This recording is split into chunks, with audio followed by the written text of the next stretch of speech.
Fala aí, minha galera do quinto ano, tudo bem com vocês? Espero que estejam todos bem. Eu estou muito bem. Então, nós vamos dar continuidade aos nossos conteúdos. E hoje a gente vai dar início a um conteúdo novo, que a gente ainda não viu, né? Até então, nós tínhamos feito aí algumas revisões de conteúdos que a gente já tinha visto em sala de aula. E hoje a gente vai falar sobre um assunto novo. A gente não viu ainda em sala de aula, então vocês prestem atenção. É dando continuidade àquele assunto que a gente vem estudando, né? Todo o processo de colonização do Brasil. Então, hoje a gente vai falar das capitanias hereditárias, que na apostila de vocês começa aí a partir da página 16. Então, gente, as expedições, né, para conhecer o nosso território brasileiro, elas foram muito importantes, né, para desbravar, para saber o que é que existia no território brasileiro. Porém, mesmo com todas essas expedições, com todas as pessoas que vieram para o Brasil, Portugal ainda tinha uma certa dificuldade para conseguir governar a sua nova colônia, para conseguir administrar a nova colônia que era o Brasil. Na época, o rei de Portugal já era Dom João III. Então, ele queria colonizar o Brasil, mas ele não queria gastar o dinheiro dos cofres públicos de Portugal nessa colonização. Ele queria achar uma forma de investir no Brasil, mas que não pesasse nos cofres de Portugal. Então, Dom João tem a brilhante ideia de criar um sistema conhecido como capitanias hereditárias. Então, como funcionou esse sistema conhecido como capitanias hereditárias? Então, Dom João, ele pega parte do território brasileiro pertencente a Portugal, é óbvio, e ele divide em 15 partes ou 15 porções. Então, ele pega essas 15 partes e doa às pessoas, algumas pessoas conhecidas como donatários. Inclusive, alguns donatários recebem mais de um lote de terra, porque eram 15 porções e eram 12 donatários. Então, os donatários eram as pessoas que recebiam essas porções de terras e eles tinham que cuidar, administrar aquela terra que ele recebia. E qual era o dever dos donatários, já que receberam aquelas terras? Então, eles eram responsáveis por administrar a terra que eles receberam, de trazer pessoas para morar naquela localidade, né, para fazer com que aquela região fosse povoada.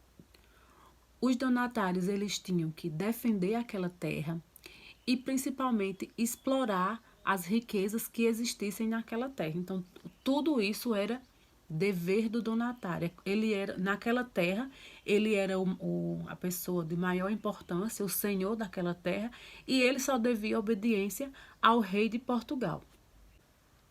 Apesar do sistema de capitanias hereditárias parecer ser ótimo, né? Dom João só ordenava que as pessoas governassem aquelas terras, ele não trouxe o resultado que era esperado, né? Algumas pessoas nem chegaram a tomar posse dos seus lotes de terras, das suas capitanias. Outros fracassaram na administração de suas capitanias principalmente por falta de dinheiro, né? E apenas 2 capitanias conseguiram prosperar e realizar o que o rei de Portugal desejava, que era povoamento, uma boa administração. Então, essas capitanias foram a capitania de Pernambuco e de São Vicente. Então, de todas essas 15 capitanias, apenas 2 capitanias realmente prosperaram e realizaram aquilo que era o desejo do rei de Portugal. E Dom João, ele vivia querendo criar coisas para superar as coisas que não deram certo. Então, como as capitanias hereditárias não saíram da maneira que ele desejava, da maneira que ele esperava, em 1548, Dom João ele resolve criar um chamado de governo geral para o Brasil. Então, era algo que vinha para superar as capitanias hereditárias. E como era que funcionava essa história de governo geral? Mais uma ideia aí de Dom João. Ele envia um representante da coroa portuguesa para o Brasil, para que ele pudesse ser um governador geral do Brasil, uma espécie de presidente, digamos assim, né? Para ficar mais fácil de entender. E qual era a missão desse governo geral? O que é que ele pretendia fazer? Então, com esse governo geral instalado no Brasil, Dom João dá algumas ordens para esse governador geral.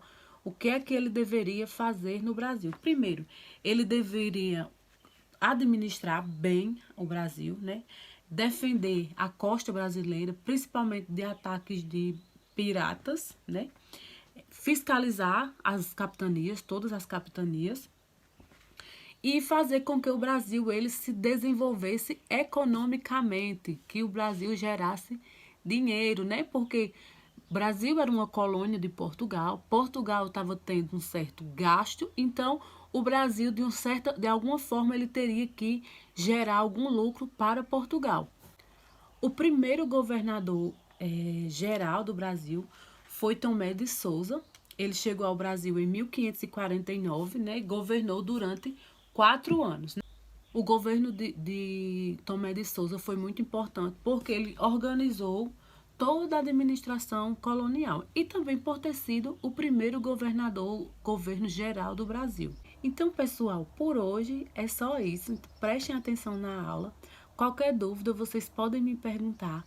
Na apostila de vocês tem umas questões que vocês vão responder, que é da página 20 até a página 22. São pouquinhas questões.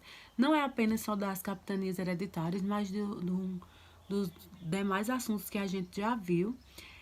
Respondam qualquer dúvida, podem me perguntar. Um beijo para todo mundo e até a próxima.